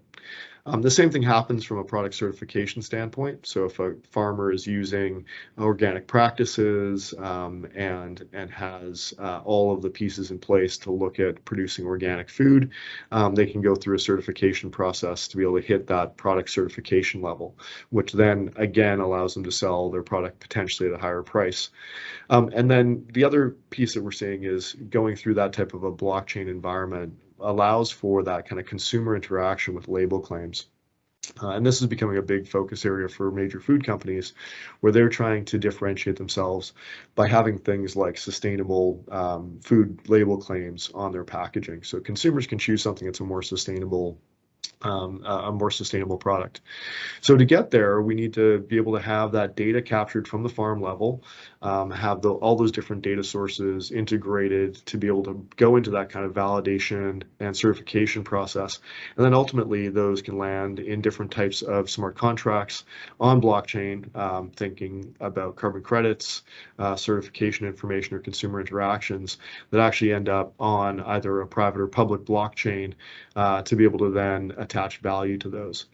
Some of the ways that we're seeing this happen in the short term, on the carbon credit side, we're seeing different activity in different countries to be able to actually start creating a carbon market built around blockchain-based information from farmers.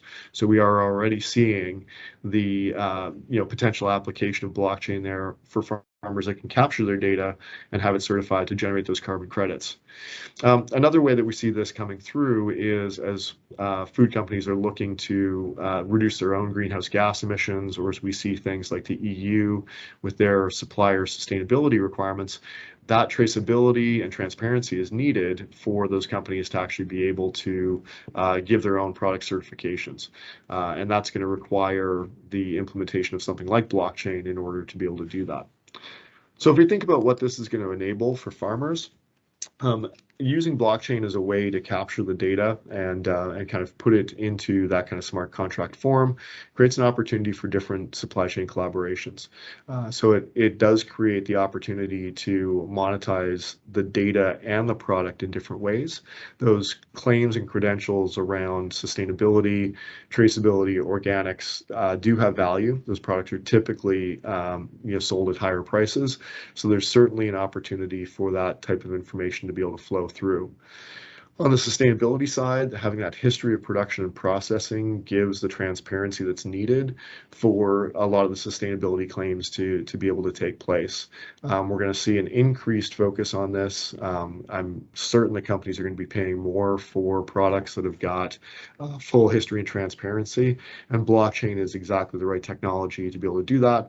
And starting from today, farmers can start integrating their data there. One of the most exciting things for what we're working on is really looking at new business scenarios and payment mechanisms.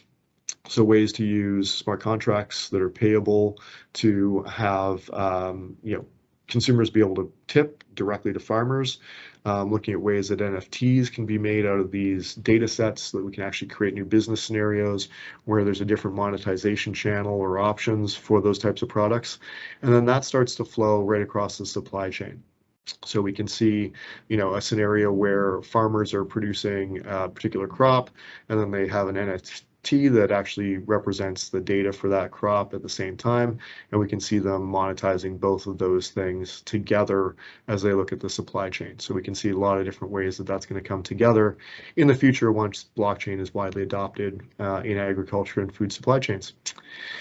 That's just a quick kind of run through of some of the things that we've seen from the blockchain and sustainability space. And for follow-up or any questions, feel free to reach out to me at cbunio@theorymesh.com. Thanks a lot.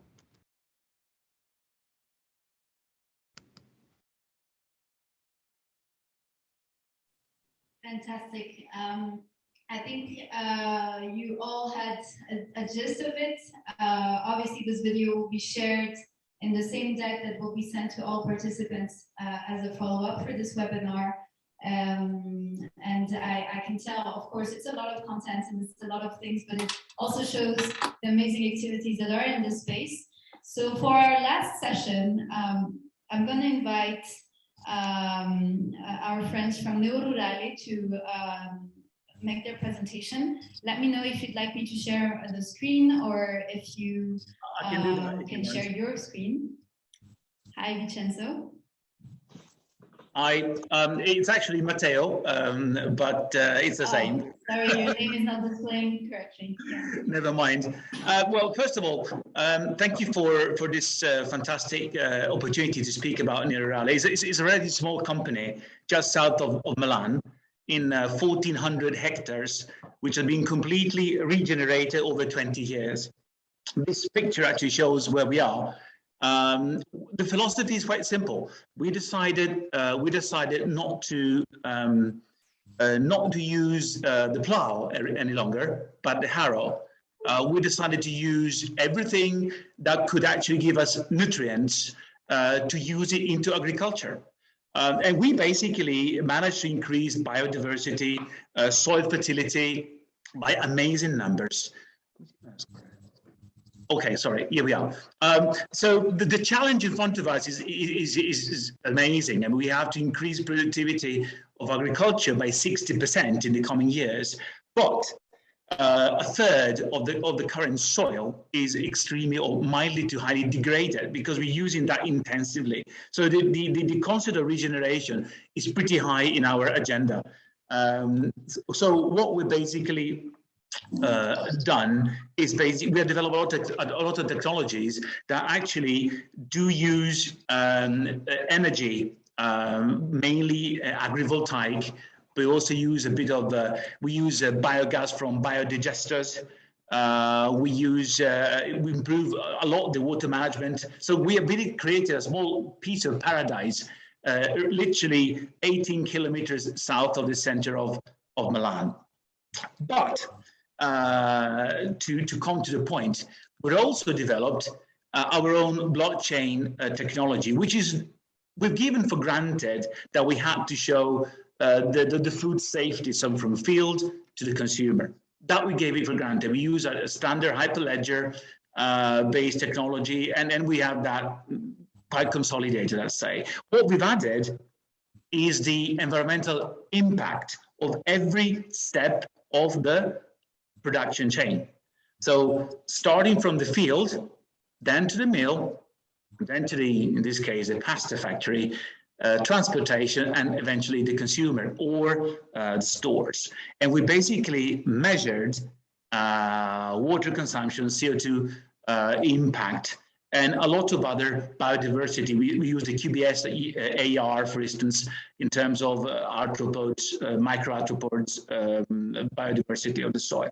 So the idea was fundamentally to offer something practical. So we developed this front end, which has a lot of inputs, which are partly automated. Mind you, we have both IoT in the field, in our fields. So we have a lot of water level measurements, CO2 measurements, plenty of sensors scattered around the 1,400 hectares. But also we use API queries to databases in order to get the relative information which is available on a number of different websites and official data from the government or the region. So we basically have this kind of front end, which ultimately goes all the way to the consumer. We talked about QR code, which is obviously fine. It is a common standard practice. But what's important is in that kilogram of sorghum, in this specific case, you know exactly how many CO2 emissions were actually used or consumed to bring your kilogram of sorghum to the shelf. How much water was actually produced, actually wasted, allow me to use, and what was the overall biodiversity impact when it comes to QBS AR. Actually, sorry, back up this one. We really measure not from the harvest, but from the sowing date. So we really measure from the moment we actually prepare the fields for the seeds, all the way to the harvest. We look at the biodiversity at the farm. As I said, it's almost completely automated. We have all the IoT directly writing into the blockchain.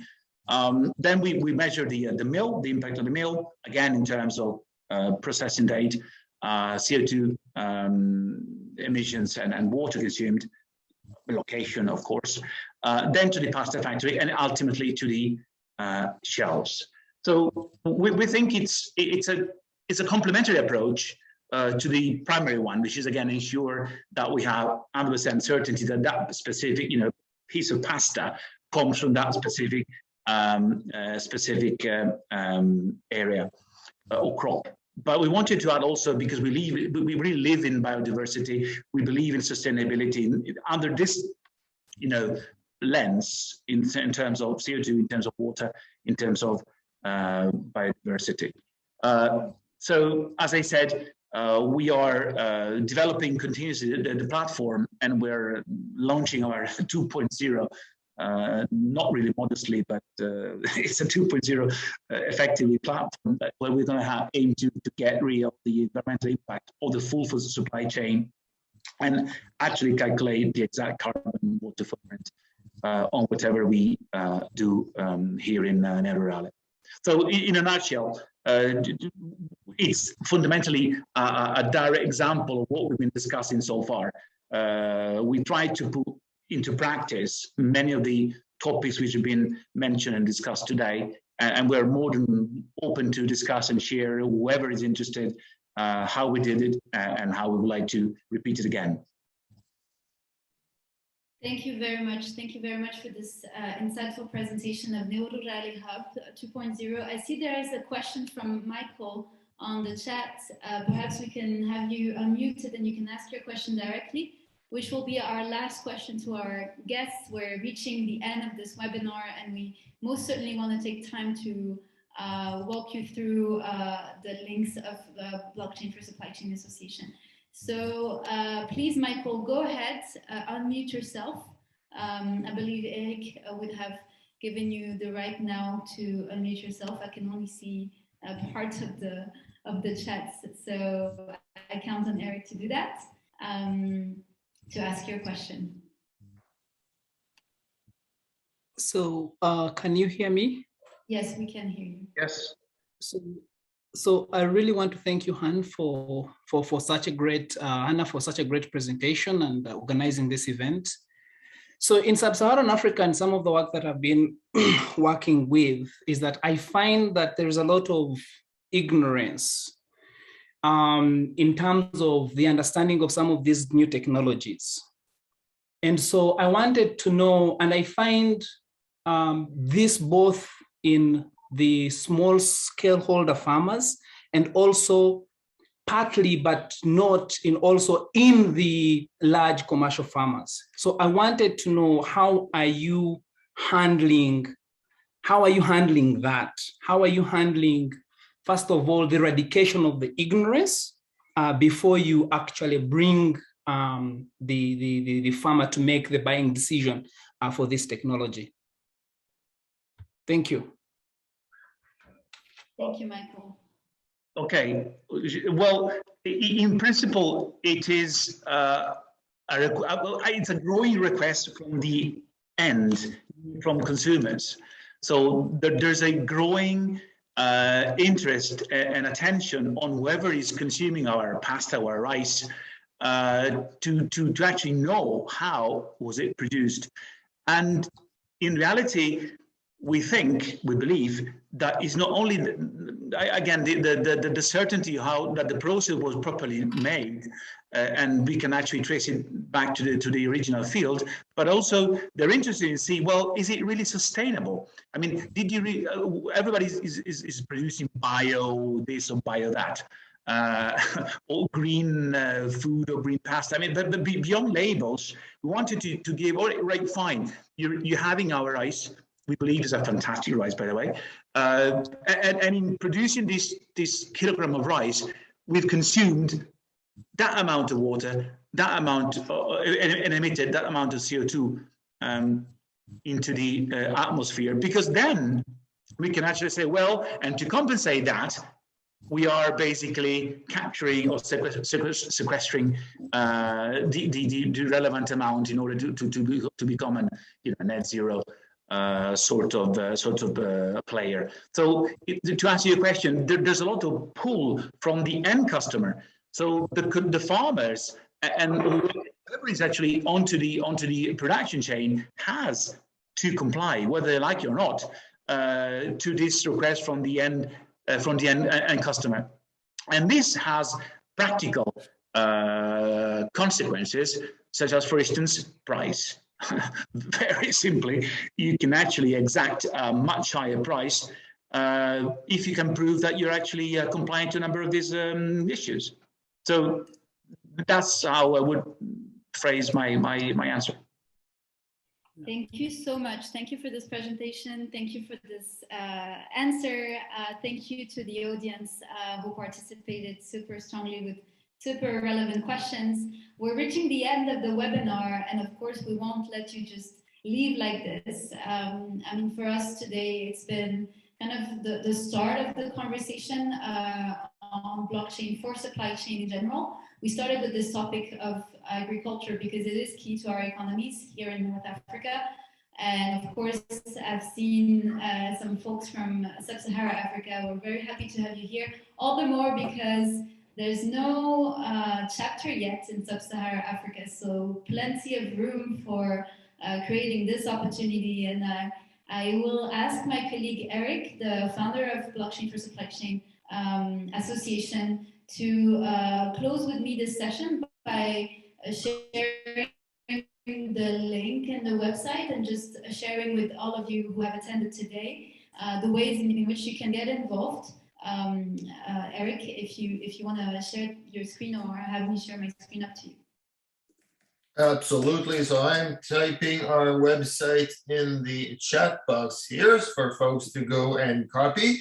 We will also be following up the event with the recording link, so it will be available on YouTube. I know that we'll be sharing decks, we'll be sharing contact information from our panelists.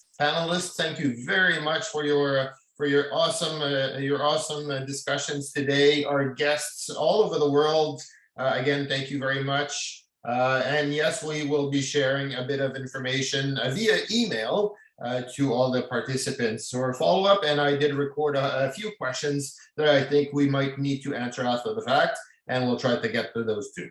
So again, thank you very much for everyone. Anna, great session. Thank you very much. I turn it over back to you. Thank you so much. Well, my last words are actually an invitation for you guys to look at the website of the Blockchain for Supply Chain Association. You can discover the chapters that exist already. Of course, I encourage you to look at the North African chapters. And for those of you startuppers, students, professionals, corporates that are based in North Africa, by North Africa, I mean not only Morocco, of course, Morocco, Algeria, Tunisia, Libya, Egypt, and Sudan. I know many folks joined us from Sudan actually today. I encourage you to look at this link and also consider joining as members. As members, you'll have an opportunity to participate in many more events like this. Of course, we'll keep a certain number of events open to everyone, but also you'll have an opportunity to collaborate with other professionals in this field. You'll have access to courses with specific discounts and many more. So once again, thank you very much for joining. Thank you for your interest. And thank you for your questions and enthused participation. We'll follow up with, again, the deck, the link of the recording. And also I can announce already that the next theme for the blockchain for supply chain North African chapter is also a topic of interest. It is about water. So more soon on date and time. We also promise to organize events in person in all of the countries of the region. So stay tuned. Thank you very much.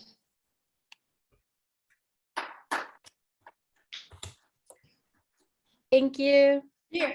Oh, actually, for those of you that are still here, since he's there, I see the founder of the Emerging Business Factory who hosted us for this in-person, for those that are in person, just to say words.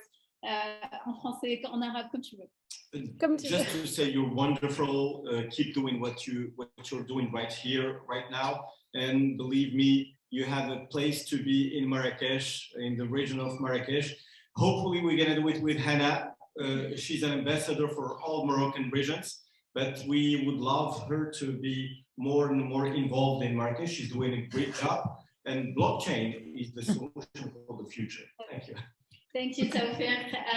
Again, for those of you that have a chance to visit Marrakesh, I know Marrakesh is a big destination for people interested in North Africa and Africa in general. When you come here at the Emerging Business Factory in Sidi Ghanem, the industrial quarter, you'll be very surprised, and I can promise it is just amazing. Thank you all. Thank you, Hannah. Thank you, everybody. Thank you, Soraya. Enjoy your trip, and we hope to hear from it soon. Yes.